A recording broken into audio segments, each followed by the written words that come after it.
자, 우리 7주차 프린트 4-2페이지 보겠습니다. 7주차 프린트 4-2페이지. 노마차 4번의 중개대상물의 조사 확인. 조사 확인은 세 가지 방법으로 하지요. 예, 제일 처음에 우리 누구한테 확인하는 방법이 있을까요? 예, 의뢰인한테 확인하는 방법이 있겠고요. 의뢰인한테는 뭐를 물어볼 수 있나요? 상태에 관한 자료 같은 거 물어볼 수 있는데 어떤 의뢰인한테 물어볼 수 있는 거죠? 예, 이전 의뢰인에게 물어볼 수 있습니다. 이전 의뢰인이 이제 그 정보를 많이 갖고 있을 테니까요. 그다음에 이제 공부를 띄워보죠, 그죠? 공부상 확인이 있는데 공부에는 뭐 여러 가지 공부가 있을 거예요. 이제 제일 처음에 이제 토지 대장이나 임야 대장이 있는데 대장에서는 굉장히 많은 정보들을 갖고 있는데 뭐 다른 거 다 적을 필요는 없고요. 대장하면 딱 떠오르는 게 뭐 있어야 되냐면 면적이 이제 떠올라야 돼요. 대장하면 뭐요? 면적. 밑에 이제 지적도 임야도 도면하면 떠오르는 건 뭐여야 돼요? 경계. 도면하면 경계. 그다음에 건축물 대장에도 역시 면적이죠, 그죠? 뭐 대장하면 면적. 환지 예정지 증명원 이랬는데 요거는 환지에 대한 뭐 위치나 지목이나 면적이나 이런 거 확인할 수 있죠, 그죠? 환지에 대한. 예.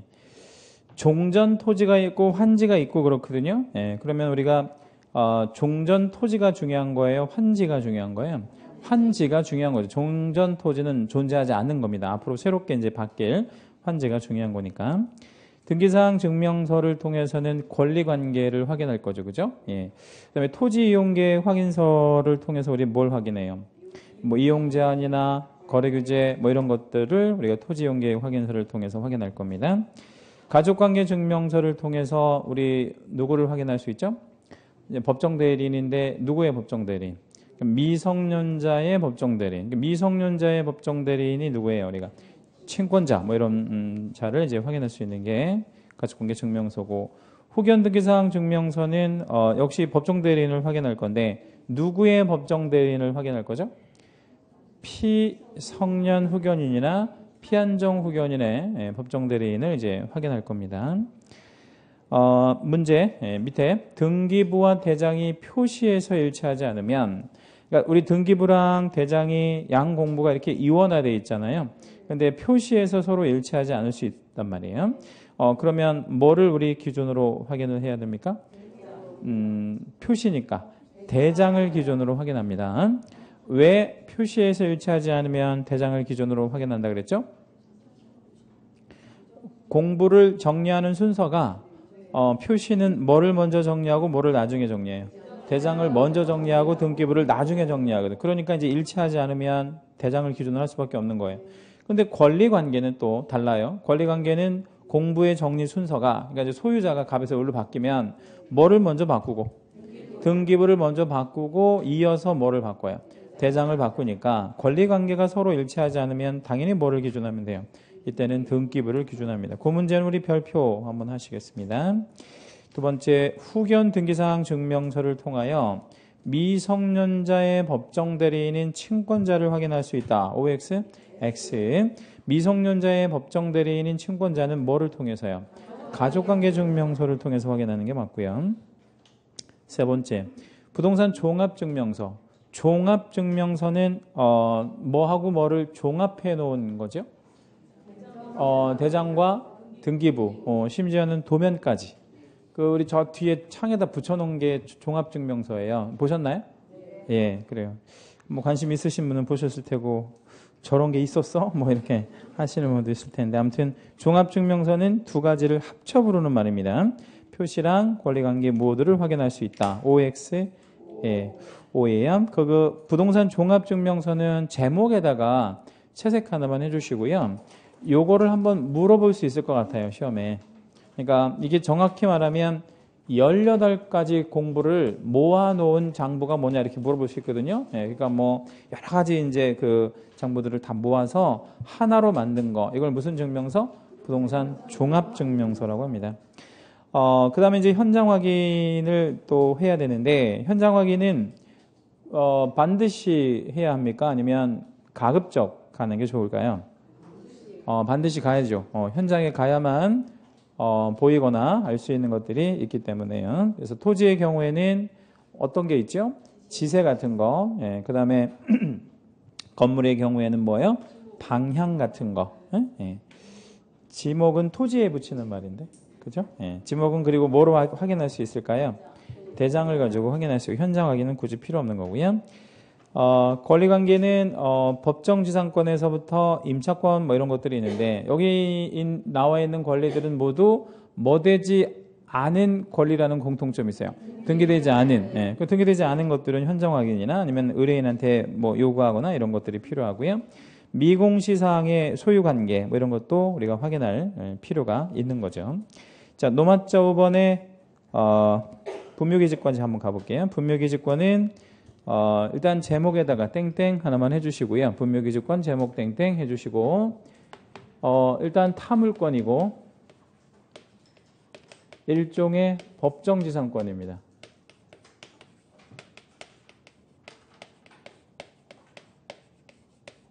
자, 그러면 자기 땅에 남의 땅에, 예, 남의 땅에 인정되는 권리고, 그 다음에 일종의 법정지상권이다라는 것은 토지에 성립이 되는 거죠. 그죠? 건물에 성립되는 게 아니고. 그러면 이 법정지상권이라는 게 원래 지상에 뭐가 있거나 뭐가 있을 때 인정하는 물건이죠?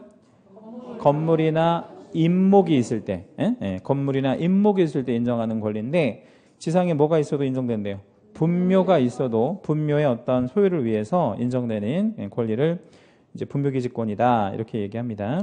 거기 의 두 번째 줄에 보면 얘가 이제 등기가 될 수도 없을 뿐더러 필요하지도 않잖아요. 법정지상권이니까.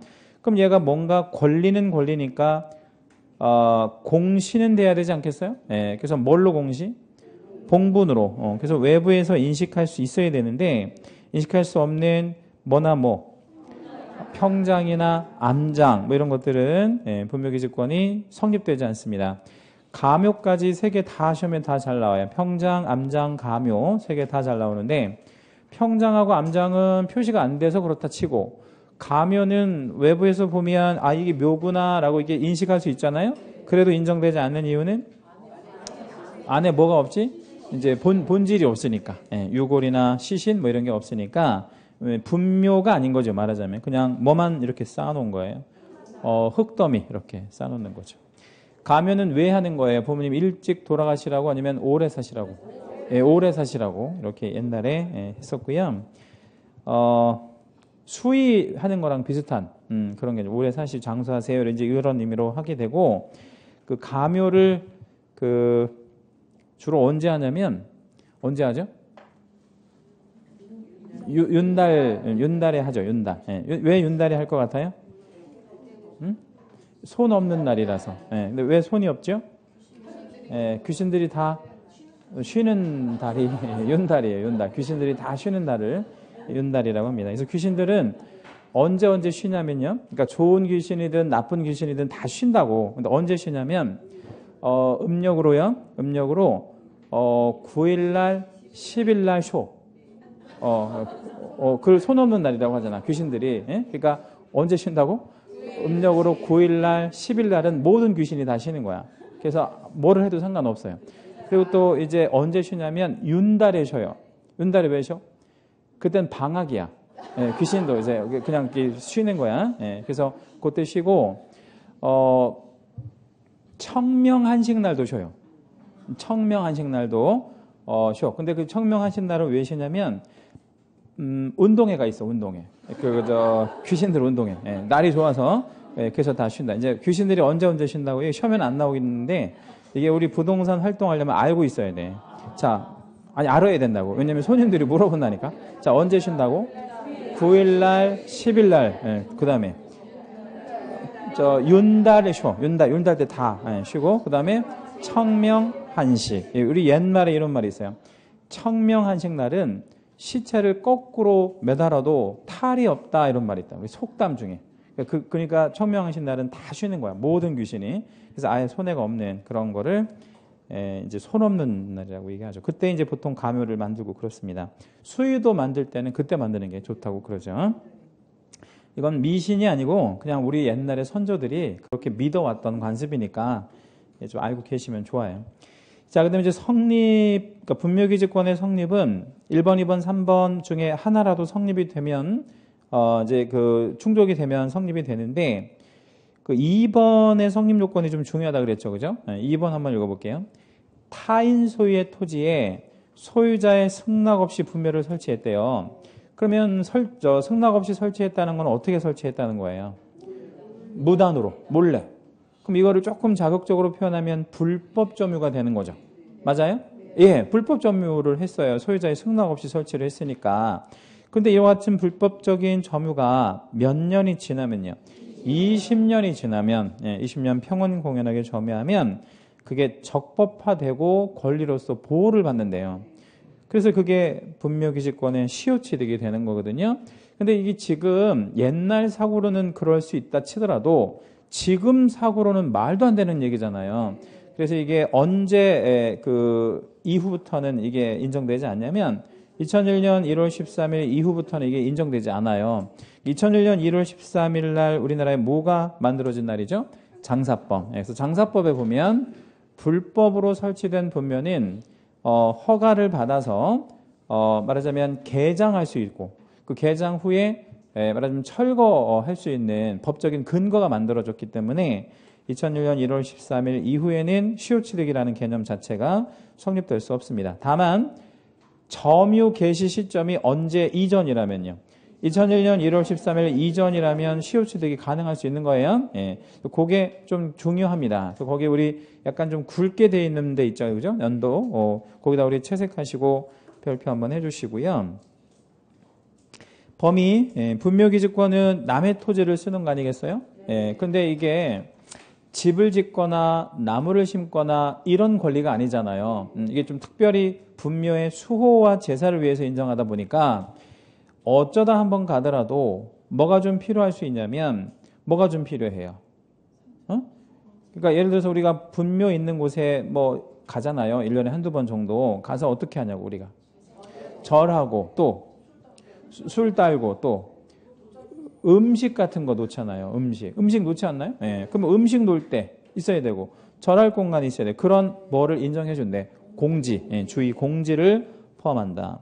근데 이 주의의 공지를 포함하는 게 누구한테는 좋을 수 있으나 그 후손들한테는 좋을 수 있으나 누구한테는 이게 별로 안 좋은 제도인 거예요. 토지 소유자한테 이게 치명적이잖아.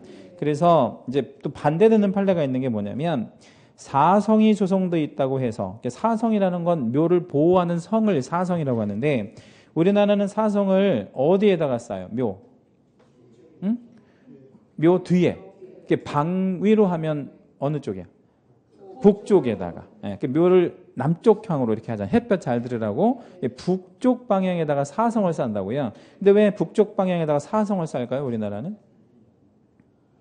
옛날 사람들의 생각이 북쪽에서 뭐가 많이 내려온다고 생각한 거야. 그 안 좋은 기운이, 추운 것도 북쪽에서 내려오고 그러니까 그 또 오랑캐들 다 어디서 내려왔어 옛날에. 북쪽에서 내려왔잖아. 그러니까 이렇게 북쪽에 이렇게 성을 이렇게 쌓는 그런 관습이 생겨난 거죠. 근데 중국 묘 있잖아요. 중국 애들은 묘를 이렇게 있잖아요. 그럼 중국 애들은 묘를 어떻게 사성을 조성하냐면 이렇게 사성 쓰고 또 요렇게 또 사성을 쓰고 요렇게 사성을 쓰고 요렇게 사성을 써요. 다 싸 이렇게. 왜 다 싸는 것 같아요? 사방에서 나쁜 기운이 온다고 생각한 거야 중국 애들은. 그래서 들어갈 때 어떻게 들어가냐면 요렇게 들어가거나 뭐 요렇게 들어가거나 요렇게 들어가요. 그래서 들어가는. 그래서 조금 있는 집안은 이걸 아예 콘크리트로 다 싸가지고요. 미로 있잖아요. 미로처럼 이렇게 묘를 만들어 놓고 그렇습니다. 그래서 우리나라하고 조금 다른 그 매장 풍습을 갖고 있어요. 중국 애들이. 아무튼 그래서 사성이 있다고 해서 반드시 그 부분까지 분묘기지권이 미친 거는 아니다. 이건 또 좀 반대되는 판례인데 사성 부분을 전부 인정하면 어떤 문제가 생기냐면 가령 사성을 반경 한 1km에다가 이렇게 설치해 놓고 이거 나의 뭐다라고 주장을 해버리면 분묘기지권이다라고 주장해버리면 토지 소유자한테는 아주 치명적인 어떤 문제가 생길 수 있잖아요. 그래서 사성이 있다고 해서 다 인정되는 건 아닙니다. 한계는 기존의 분묘 외에 새로운 분묘를 신설할 권능은 있고 없고 없습니다. 다만 분묘기지권 범위 내에서 뭐 하는 건 가능하고 이장. 그 대신 이 이장은 어느 범위 안에서 이장하는 거? 기지권 내에서 멀리 가는 거는 또 토지 소유자의 뭐 동의나 승낙을 얻어야 되니까 기지권 범위 안에서 존속기간은 원칙은 뭐에 따를 것이고 약정. 예, 그런 게 없을 가능성이 좀 있죠. 예, 그러면 예외는 전체 다 쭉 채색을 한번 해보시겠습니다. 그게 좀 중요한데 권리자가 분묘의 수호 및 봉사를 계속하고 그 분묘가 존속하는 동안 그러면 언제까지 인정한다는 얘기예요. 영구적으로 말 그대로 영구적으로 인정한다 이런 얘기죠. 그럼 여기서 말하는 권리자가 누굴 거냐? 권리자. 밑에 이제 권리자를 보니까 원칙 누구에게 전속적인 제도래요. 종손에게. 종손은 어떤 사람을 종손이라고 하냐면 돌아가신 분의 큰아들 죽으면 그 큰아들의 큰아들, 그 큰아들 죽으면 그 큰아들의 또 큰아들. 그러니까 종손은 항상 어떤 아들만 되는 거예요? 큰아들만 되는 거죠. 큰아들. 근데 큰아들이 만약에 절가 사망을 했다. 절가 사망은 뭔 뜻이에요? 아들 없이 사망했다 이거죠. 아들 없이 사망을 했대. 그러면 누구한테 그걸 넘겨주겠대요? 차종손. 차종손은 누구야 그러면? 종손의 동생을 얘기하는 거죠. 종손의 동생. 친동생이 있으면 친동생이 받고 친동생 없으면 사촌이 받고 그런 거죠. 사촌 없으면 육촌 뭐 이런 식으로. 예외 종중이 수호 관리하여 왔다면 누구에게 귀속? 종중에게 귀속되는 그런 제도가 있는데 이건 뭐냐면 종손이 있었는데 유학을 20년 동안 갔어요. 그러면 종중이 사망한 건가요? 있는 건가요? 있는데 돌보지 못한 거야. 뭐를? 분묘를. 그러면 이게 소멸될 수 있잖아요. 근데 분묘를 누가 돌봤냐면 그 종손이 유학 가 있는 동안에 종중이 돌본 거야. 그러면 종중이 돌보긴 했으니까 이거는 누구한테 귀속된다고요? 종중. 그래서 이건 이렇게 좀 기억해 주시면 돼요. 원칙은 누구, 예외 누구. 원칙은 종손, 예외 종중. 이렇게 생각하시면 돼요. 다만 누가 그것을 돌봤다면요. 종손이 돌봤다면 다른 후손은 일체 뭐 할 수 없어요. 관여할 수 없는 게 원칙입니다. 그래서 오로지 제사를 주관하는 사람은 누가요? 종손이 주관하는 거구나. 이렇게 생각하시는 게 맞습니다. 치료. 남의 땅을 쓰는 거니까 치료를 내는 게 맞을 것 같아요? 아니면 안 내는 게 맞을 것 같아요? 내는 게 맞죠. 치료는 내는 게 맞습니다.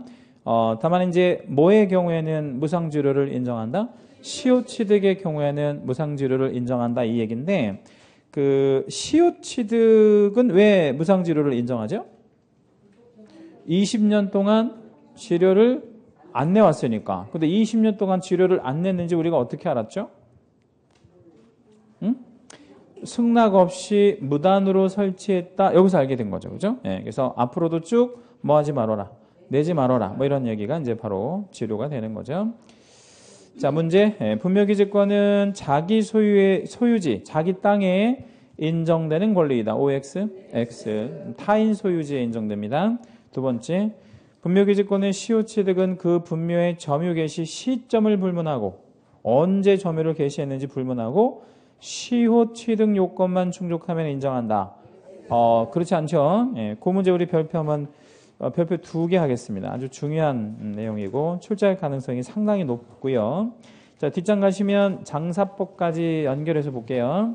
장사법은 언제 시행되는 제도라고 그랬어요? 2001년 1월 13일 날 시행되는 그런 제도인데 그 날짜를 암기하거나 그럴 필요는 없는데 이게 충돌을 해요. 무슨 제도랑 장사법이랑 충돌을 하죠? 분묘기지권, 이게 관습법상의 제도이기 때문에 관습법이랑 지금 실정법이랑 이렇게 충돌을 하게 되는데 어느 게 우선이냐? 그런 거 없어요. 관습법도 법이고 장사 등에 관한 법도 하나의 법이니까 어떤 게 우선인 게 없습니다. 그럼 서로가 법률이에요. 그러면 어떻게 될 거냐면 날짜를 가지고 따지는 거죠. 언제 이전 설치된 분묘는요? 2001년 1월 13일 이전 설치된 분묘는 장사법의 적용을 안 받아. 근데 언제 이후에는? 2001년 1월 13일 이후에 설치된 분묘는 장사법의 적용을 받아. 그렇게 이해하시면 돼요. 뭐가 우선인 게 아니고. 자, 그럼 이제 장사법에서는 분묘기지권이 가지고 있는 문제점들을 제한할 건데 첫째 이제 면적에 대한 제한을 한번 보죠. 개인 묘지는 얼마를 초과하면 안 돼요. 30제곱미터 초과하면 안 됩니다. 그러니까 주위 공지를 포함한다 이 개념이 아무리 많이 공지를 포함해도 몇 제곱미터를 넘어가면 안 된다는 거예요. 30을 넘어가면 안 된대. 그 다음에 이제 가족, 종중, 문중, 법인묘지는 다 공동묘지 아니겠어요? 그런 공동묘지는 한 기당 얼마가 넘어가면 안 돼? 10. 합장을 하더라도 15제곱미터를 각각 초과할 수 없습니다. 또한 설치 기간에 제한을 했는데 모든 분묘는 설치 기간이 원칙 몇 년만 있을 수 있냐면 30년. 그리고 30년씩 몇 번을 연장할 수 있을까요? 한 번을 연장할 수 있습니다. 국립묘지도 60년밖에 안 됩니다. 국립묘지도 마찬가지 똑같아요. 그러면 내 땅에 설치된 자기 조상묘도 60년밖에 안 돼? 그렇습니다. 60년밖에 안 돼. 모든 묘가 60년밖에 안 되는 거예요. 내 땅이라고 해서 뭐 무한 이렇게 되는 게 아니에요. 모든 분묘는 다 몇 년? 60년 이렇게 생각하시면 됩니다. 다만 이제 기한의 제한을 안 맞는 묘들이 몇 개 있는데 그러니까 가장 흔한 묘가 이제 뭐냐면 언제 이전에 설치된 묘들. 2001년 1월 13일 이전에 설치된 묘들은 기한 제한 없는 거예요. 왜냐하면 분묘 기지권이 존재하니까. 또는 이런 묘도 그 기한 제한이 없어요. 묘 자체가 문화재적 가치가 있는 묘들. 예, 그러니까 뭐 예를 들면 누구묘, 예? 왕릉 같은 거. 왕릉은 다 우리 우리 세계 문화유산에 들어갔잖아요. 예, 그런 거, 왕릉 다 뭐 그런 거라든가. 또는 뭐 어떤 게 있을 수 있을까요? 노무현 대통령 묘도요 기간 제한 안 받는 묘가 되는데 왜 노무현 대통령 묘는 기간 제한을 안 받냐면 그 문화재로 지정을 해버렸어요. 그 경상남도에서 경남에서 그 묘 자체를 지방 문화재로 이렇게 지정을 해버려가지고요. 그 문화재적인 가치가 있는 것들은 기한 제한을 받지 않습니다. 예, 뭐 그런 정도라고 생각하시면 되고요. 제가 지금 말씀드린 그런 거 빼고 다 60년 다 적용받습니다. 분묘가 설치될 수 없는 제한 지역이 좀 있는데 분묘 설치 제한 지역이라고 그러죠. 도로나 철도나 하천으로부터는 몇 메타를 띄워야 하냐면 300m. 근데 우리나라에 도로, 철도, 하천 이런 게 많아요? 얼마나 많아요? 네? 이게 없는 데를 찾기가 힘들 정도로 많잖아요. 우리나라에 도로가 없는 데가 어디 있어? 도로가 아주 많잖아요. 그런데 이런 데를 다 피해서 묘를 쓰려고 하니까 뭐가 비싼 거예요? 이제 묘지 가격이 비쌀 수밖에 없는 거죠. 그래서 재작년에 좀 완화시킨 게 뭐냐면 그럼 이렇게 300m 띄우는 게 그렇게 힘들어? 그러면 개인묘와 가족묘지는 몇 미터만 띄워? 200m만 띄워. 이렇게 완화가 된 겁니다. 또한 20호 이상 인가 밀집한 지역, 그러니까 이제 마을이라고 보통 얘기하죠. 학교나 그 밖에 공중에 수시로 집합하는 장소 이런 데로부터는 몇 미터? 500m를 띄울 건데 개인과 가족묘지는 300m로 좀 완화시킨 뭐 그런 제도가 있습니다. 자연장이 있는데요. 자연장은 밑에 보니까 뭐가 아니다 이렇게 되어 있네요. 분묘 아니다. 거기다 우리 채색하시고 별표 하나만 잡을게요. 자연장은 분묘 아니면 뭐예요? 자연장이에요. 자연장. 그러면 분묘가 받는 제한을 받아 안 받아? 안 받아요. 기한 제한이 없어요. 설치 제한 같은 것도 따로 없다 이 말이에요. 그렇죠? 예, 그렇게 생각하시면 됩니다. 다만 이제 자연장은 아무렇게나 하고 그러면 안 되잖아요. 그래서 또 약간의 이제 어떤 방식이 좀 있는데 화장한 유골의 골분을 거기까지 채색을 한번 해볼까요? 화장한 유골의 골분을. 그럼 우리가 여기에서 방식의 제한이 있다는 거 알 수 있어요. 일단 자연장 하려면 100% 뭐 해야 돼? 화장을 해야 돼. 그리고 화장을 하면 뭐가 이제 좀 나오죠? 이제 그 재가 나오잖아요. 재. 예? 재. 그거를 뭐 해야 돼? 빠요. 곱게 빠. 예, 그걸 우리 뭐라고 얘기해? 골분이라고 하죠. 곱게 빠는 거. 그 빠서 수목이나 화초나 잔디 등의 밑이나 주변에 묻어서 하는 방식을 자연장이다. 이렇게 얘기를 하는데 뭐나 뭐를 이렇게 쓰면 안 되냐면요. 봉분도 만들면 안 되고 봉분. 그 다음에 뭐를 해서도 안 되냐면 관을 써서도 안 돼요. 그래서 그런 거 아예 일체 없이 들어가야 됩니다. 다만 이제 뭐 조상의 어떤 뼈가루를 용기도 없이 뭐 관도 없이 땅에 묻는다는 것 자체가 자식 입장에서 보면 좀 불효하는 것 같은 느낌 들잖아요. 해서 용기 하나가 허용되어지는 용기가 하나 있는데 뭐 되는 용기? 자연 분해되는 용기. 요거 하나는 허용이 됩니다. 그러면 자연 분해되는 용기지 한번 보세요. 도자기, 사기 그릇 자연 분해 됩니까? 안 되죠. 사기 그릇 같은 거는 뭐 3000년 막 이렇게 지나도 안 썩잖아요. 그러면 자연분해되는 용기 뭐 있을 것 같아요, 여러분 생각하시면? 예? 나무도 안 썩어요. 나무도. 몇 년 전에 그 통일신라 때 그 묘가 하나 발견됐는데 경주에서 통일신라니까 1000년이 넘었잖아요. 1200년도 됐는데 관이 원형 그대로 발견된 거예요. 관이. 목관이. 그래가지고 그걸 이제 열었더니 뭐가 나왔어? 미라가 나온 거지. 왜 미라가 나왔냐면 안 썩은 거야. 그래서 왜 안 썩었냐면 뭐를 입었대더라. 뭐 이렇게 그 뭐 이상한 옷 있잖아. 그 비단 같은 걸로 막 이렇게 몇 겹을 감아가지고 그래서 안 썩었다. 뭐 이렇게 해가지고 이제 그 미라로 이렇게 됐잖아요. 근데 그게 희한한 게 뭐냐면 그거 발견되고 나서 3일 만에 다 썩었대. 그러니까 그게 오픈되고 나서. 그러니까 그게 1000년도 견디는 땅 속에서는 견디는데 오픈이 되면 그냥 다 썩어버리는 거죠. 그러니까 그걸 발견되지 마자 만약에 어떤 연구를 하려면 뭘 해야 돼? 어떤 처리를 해야지. 뭐 방부제 처리를 하든가 그렇지 하지 않으면 안 되는 거고요. 그게 왜 했지 제가? 용기. 자연분해된 용기. 그럼 자연분해되는 용기에 뭐 있어요? 이제 뭐 종이 중에서도 어떤 종이? 뭐 이제 한지 같은 거, 뭐 이런 A4지 같은 거 좀 그렇잖아.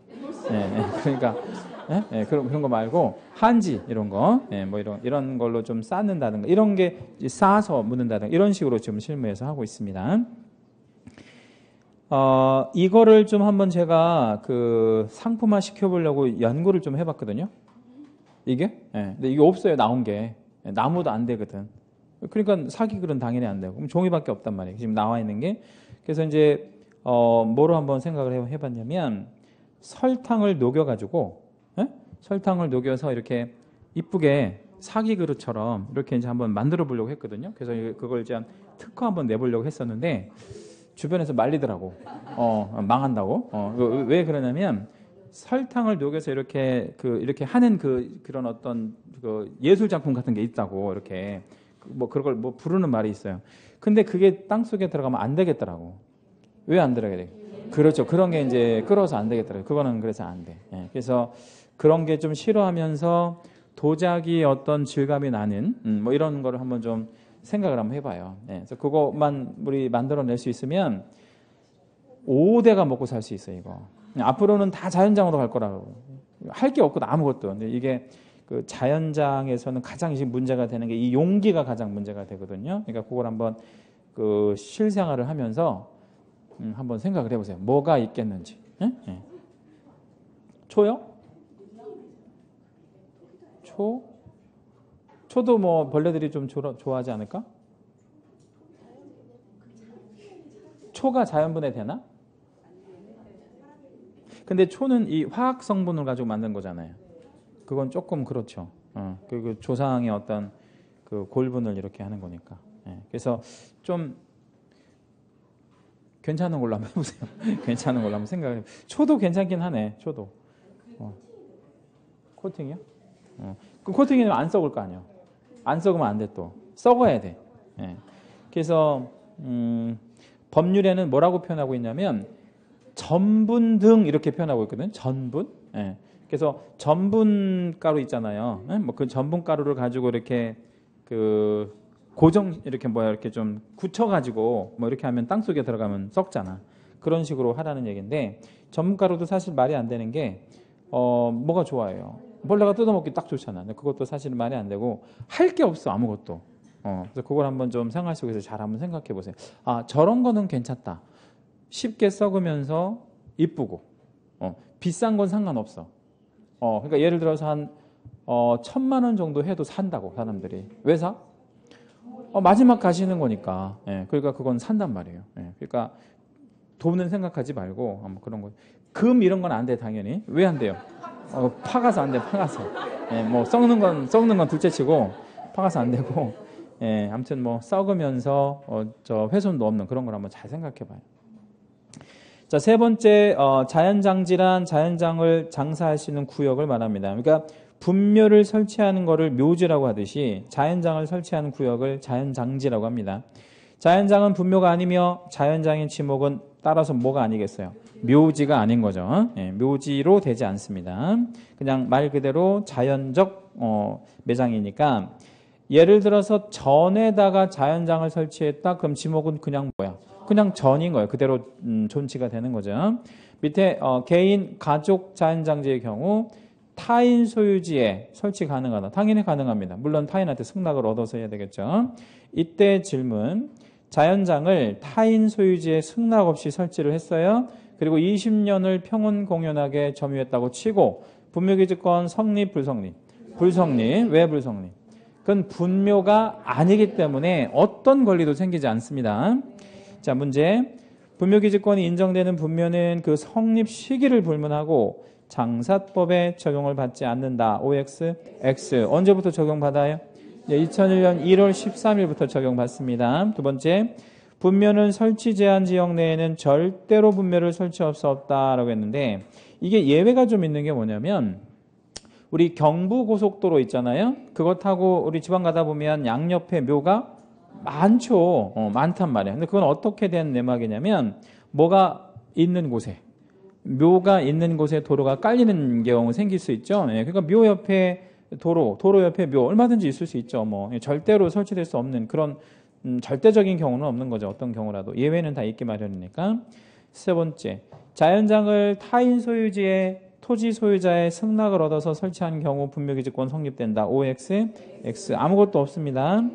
자, 밑에 분묘가 설치된 토지의 지목은 묘지나, 그렇죠. 분묘 설치했으니까 자연장에 설치된 토지의 지목은 묘지가 아니고요. 자, 밑에 자연장지의 경우 분묘 설치 제한 지역이나 분묘 설치 기간의 제한이 없다. 없습니다. 왜 없다? 그건 분묘가 아니기 때문에 없는 거죠. 네, 그렇게 보실 거고요. 자, 이제 문제 한번 좀 가볼게요. 교재 589페이지입니다.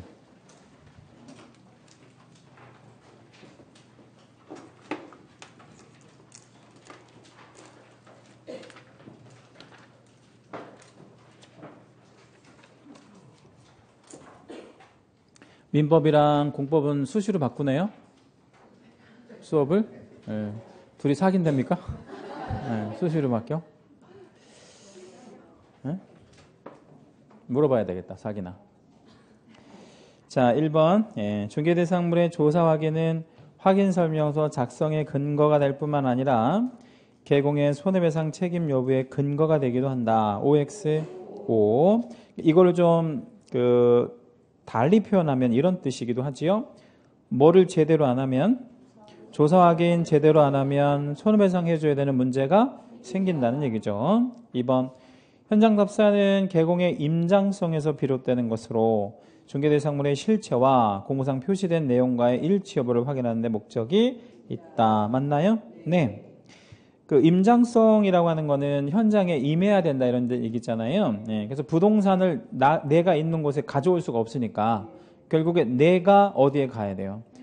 부동산 있는 곳에 갈 수밖에 없다 이런 얘기죠. 3. 토지의 경계, 지번, 지형, 지세 지금 네 가지 언급했는데 지적도를 통해 확인 가능한 거 하나씩 볼게요. 자, 일단 경계가 지적도를 통해서 확인 가능합니까? 네. 경계에다 동그라미 잡아주시고 지번 확인 가능한가요? 네, 가능합니다. 지형은 확인 가능한가요? 가능합니다. 지형이 뭐죠? 모양을 말해, 모양. 그럼 도면을 통해서 모양 알 수 있죠. 예. 지세 확인 가능한가요?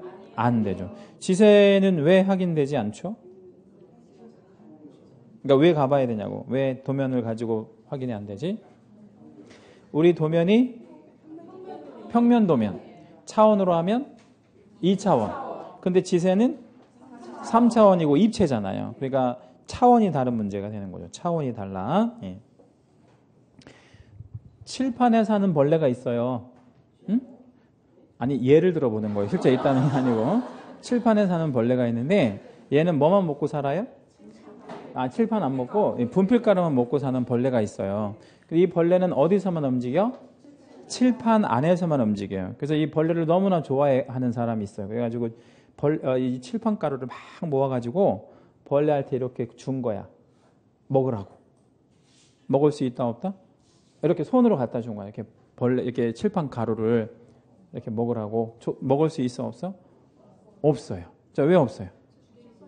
이렇게 나와야 되는데 이렇게 나오려면 입체적인 개념으로 이렇게 그러니까 차원이 달라지는 거죠. 이 벌레는 어디서만 사는 거야? 칠판에서. 이건 몇 차원 세계에 있어? 2차원. 근데 여기 앞에다 갖다 주는 건 3차원적 개념이니까 이거는 차원을 뛰어넘어야 되는 거죠. 예, 그래서 이거는 알 수가 없는 겁니다. 예, 지세가 바로 그런 얘기다라는 얘기입니다. 우리는 그러면 몇 차원 세계에 있죠? 우리가. 우리는 4차원에, 한 분만 4차원이에요. 우리는 3차원적 세계에 있는 거고요. 예, 입체를 우리가 볼 수 있으니까. 근데 이제 4차원 세계에 있는 사람들은 어떤 사람이냐면, 어떤 사람이죠? 대화가 안 되는 사람이 아니고, 시공간을 뛰어넘는 사람. 막 그러니까 과거로 갔다가 미래로 갔다. 그걸 4차원적 개념이라고 얘기하죠. 시공간을 뛰어넘는. 자, 아무튼 그렇고 지세는 좀 중요합니다. 그 3번 문제에다 별표 하나만 할게요. 4번 건물의 기능상 문제점과 건물의 기능상 문제점, 뭐 예를 들어서 비가 샌데 천장에서 외관상 특징, 뭐 페인트가 파란색으로 칠해져 있대. 뭐 좀 특징이라고 볼 수 있죠, 그죠? 그런 것들은 건축물 대장을 통해서 확인할 수 없습니다. 건축물 대장이 그런 거 안 나타나거든요. 그러면 현장 확인이 필수네, 이런 거? 예. 5. 경계는 지적 측량에 의하여 지적도나 임야도의 지번별로 획정하여 등록한 선의 연결로 확인하는 것이 일반적이지만 개공이 현장 답사를 하여 담장이나 울타리, 도로, 뚝과 불일치하는 경우에는 실제 담장이나 경계표 등을 우선하여 설명해야 한다라고 했는데 일단 OX 한번 해볼까요? 자, 그럼 잘 모르겠다 이런 얘기죠. 그러면 칠판을 잠깐 볼게요. 경계가 정의가 뭐예요? 경계란 경계 이퀄 경계란 소유권을 표시하는 범위? 그렇게 정의하지 않아요. 경계란. 자, 우리 그 합격하려면 지적법을 잘해야 돼요. 왜 지적법을 잘해야 되지? 등기가 어려워서. 근데 그럼 지적법은 쉬워? 쉬워. 지적법은 아주 쉽게 나옵니다. 지적법은 12개 다 맞출 수 있게끔 줘요. 근데 제가 지금 이 말씀을 왜 드렸냐면 경계가 지적법에서 나오는 개념인데 굉장히 중요한 개념이야. 아주 기초적이고 아주 중요하다고. 그러니까 등기 공부할 시간에 지적법 공부하시면 붙는다고. 응? 뭐 공부할 시간에? 등기 하지 말고 지적법을 하시라고. 그 안 되는 거 막 이렇게 하지 말고 지적법을 12개 다 맞추는 게 훨씬 효율적이에요. 경계는 선이라고 정의해요. 경계가 뭐라고? 선이에요. 이 선이 어디에 있어? 도면에만 있어요. 이게 어디에 존재한다고요? 도면에 존재해요. 지상에 없다고. 네. 다시, 자, 경계는 어디에 있다고? 도면에만 있어요. 그러면 이제 요거 다시 한번 볼게요. 경계를 확인하기 위해서 담장을 확인했대. 울타리를 확인했대. 도로를 확인했대. 뚝을 확인할 때 쓸데없는 짓을 한 거네. 예? 왜? 경계는 도면을 확인해야 돼. 뭔 얘기인지 알겠죠? 완전 틀린 말입니다. 그 5번 문제에다가 별표 하나만 해주시고요. 6번 법정지상권의 성립 여부는 법정지상권의 성립 여부 이렇게 나왔잖아요. 등기하나요? 등기하지 않나요? 등기하지 않죠. 않고도 성립되잖아요. 그러니까 뒤에 말하고 연결이 매끄럽지 않잖아요. 뭐가? 등기사항 증명서로 열람하지 않죠. 이거는. 그러면요. 뭐 현장 확인이라든가 아니면 소유자한테 물어본다든가 이런 방법이 현실적인 거죠. 그렇죠? 예. 7번 예. 부동산 유치권에서부터 점유권, 분묘기지권, 특수지역권, 임차권까지 공통점. 등기되지 않은 그러면서도 권리가 되는 뭐 대항력이 있는 뭐 이런 것들이죠. 예. 그렇다면 조사는 해야 돼? 그럼요. 반드시 현장 답사를 통해서 확인할 필요가 있다. 그렇습니다. 근데 저당권은 뭐 함으로써 성립하는 담보물권이에요. 등기함으로써. 그러면 공부상 조사로도 충분한가요? 그럼요. 7번 문제도 별표. 이것도 시험에 아주 잘 나오고. 8. 토지 건물이 동일 지번일 경우라도 같은 지번이래요. 원칙적으로 등기사항 증명서 및 건물 등기사항 증명서를 모두 확인해 봐야 돼? 아니면 하나만 떼보면 돼? 모두. 자, 그 이유는 왜 그러냐면, 자, 토지가 있고 건물이 있다 이렇게 치죠. 여기 안에 몇 개의 부동산이 있죠? 2개. 뭐 한 개, 뭐 한 개. 토지 한 개, 건축물 한 개. 그죠? 예, 그럼 따로따로 떼야 돼? 그럼요. 각각 떼야지. 예. 각각 떼는 게 맞죠? 예, 그렇습니다. 근데 이게 이제 하나로 붙어 있는 것도 있긴 하죠. 예, 하나로 붙어 있는 게 뭐야? 집합 건물 같은 경우에는 땅을 구분을 해서 쪼개가지고 그걸 건물에다가 넣어줬죠. 그 넣어준 걸 세자로 대지권이라고 이렇게 얘기하죠. 그런 경우는 건물 등기만 띄면 돼요. 집합 건물의 경우에는. 그러나 원칙적으로는 각각 띄는 게 맞죠. 9. 건물의 방향은 건축물 대장을 열람하여 확인한다. OX, X. 왜요? 안 나타나거든. 방향이 대장에. 그럼 어떻게? 현장 확인 가야죠. 9번도 별표. 이것도 시험에 잘 나오고. 10번 환지 예정지 거래에 있어서 거래 기준 면적이 되는. 아까 제가 말씀드렸듯이 환지가 있고 종전 토지가 있는데 종전 토지는 없는 거예요, 이제. 이제 앞으로 환지가 나한테 나올 거잖아, 그지? 그러니까 종전 토지의 기준 면적이 되는 게 종전 토지냐, 환지냐, 어떤 걸 기준으로 해야 돼? 환지를 기준으로 해야지. 예. 11. 환지 예정지의 지목은 환지 예정지 지정증명원으로 확인할 수 있으며 거기 환지 예정지 지정증명원에다가 밑줄 하시고요. 이건 사업시행청에서 발급합니다. 사업시행청에서 발급하고요. 그거 떼야 돼. 예. 거기 가서 띄어서 확인할 수 있고요. 종전토지 지목은 무의미하다. 무의미하지. 왜? 없어. 근데 존재하지 않아요. 예, 종전토지는 의미가 없다고. 12. 토지 대장상에도 임목의 등록 명의인의 성명과 등록일자가 기록된다라고 했는데 그 12번 문항 밑에다가 한번 적어볼게요. 자, 우리가 지적법에서 무슨 대장과 무슨 대장을 배우죠? 토지대장과 임야대장 이렇게 배우잖아요. 그러면 토지대장에는 뭐를 기록하지? 토지를 기록한다 이렇게 하면 빵점이에요. 임야는 그럼 토지 등록 안 해? 뭐 당연히 토지를 등록하지. 근데 토지대장에는 뭘 등록하냐면 아니 그거 말하는 게 아니고 임야 빼고 임야 제외한 모든 토지를 다 여기다가 등록을 해요. 네. 임야는요? 임야대장에는 임야만 등록해요. 네, 임야만 등록하는 거예요. 그래서 이걸 임야대장이라 그래요. 근데 이제 이게 약간의 예외가 있긴 한데 어떤 예외가 있냐면 이렇게 토지대장이 쫙 있는데 그냥 산이 갑자기 하나 있는 거야. 그러면 이거 하나를 위해서 임야대장을 만들기는 좀 그렇잖아. 네, 그래서 그냥 이런 경우는 토지대장에다 다 넣어줘 버리는데 이런 걸 뭐라고 하냐면 토림이라고 해요. 토림. 네, 그 임야에 임자를 써서. 그러면 어디에 등록된 임야가 있을 수 있어? 토지대장에 등록된 임야가 간혹 있을 수 있어요. 그럼 그런 임야는 좋은 거예요? 안 좋은 거야? 좋은 거지. 안 좋긴 왜 안 좋아? 좋은 거지. 왜 좋은 거야?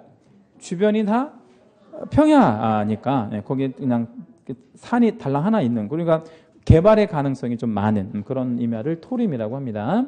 그러면 자 토지대장에는 뭐 빼고 다 넣는다고요? 임야 빼고 임야에는 뭐? 임야만 등록을 하잖아요. 그러면 임목도 등록하나요? 안 해. 그러니까 토지대장하고 임야대장은 뭐만 하는 거예요? 토지만. 임목은 등록을 전혀 하지 않아. 예. 그러면 임목에 대한 등기 번호를 실어주는 건 대장이 아니고 임목 등기부 표제부에 임목 등기부 표제부에 임목의 등기 번호가 실리기는 하는데 대장에는 임목에 대한 그 어떤 것도 알 수가 없어요. 다시 토지대장, 임야대장에는 뭐만 등록한다고? 토지만 등록한다. 이렇게 생각하시면 돼요. 뒷장 넘기시고 590페이지. 이 13번 문제 별표 한번 해주시고 이것도 시험에 잘 나오는 내용인데 약간 어려워요. 건물 임차인이 그 권한에 의하여 그 권한 밑줄 하시고 그 권한이 뭐죠? 임차권입니다. 임차권에 의하여 증축한 건물 부분이 그러니까 누가 건물을 증축을 했대? 임차인이. 이때 건물의 증축 부분을 임차인이 무단으로 뭐 했겠어요? 아니면 소유자의 동의나 승낙을 얻어서 했겠어요? 우리가 일반적으로 봤을 때 동의나 승낙 얻었겠지. 예, 해서 임대인이 그거를 동의한 거야. 그 건물을 증축을 했대. 그런데 그 다음 말이 중요해요. 그 부분이, 그러니까 증축한 부분이 채색을 좀 할게요.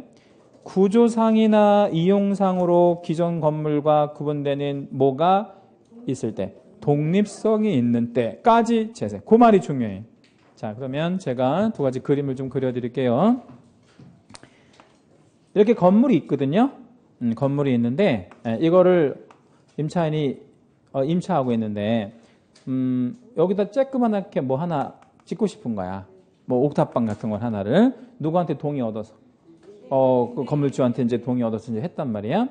이게 독립성이 구조상이나 이용상 독립성이 있다 없다. 요거 한번 보고 판단을 좀 이따 해보세요. 그다음에 요거 하고. 자, 이거는 평면도예요. 위에서 밑으로 내려본 그림인데 여기 집이 있어요. 근데 이 집을 임차한 사람이 있거든. 근데 여기가 좀 협소한 거야. 보기처럼.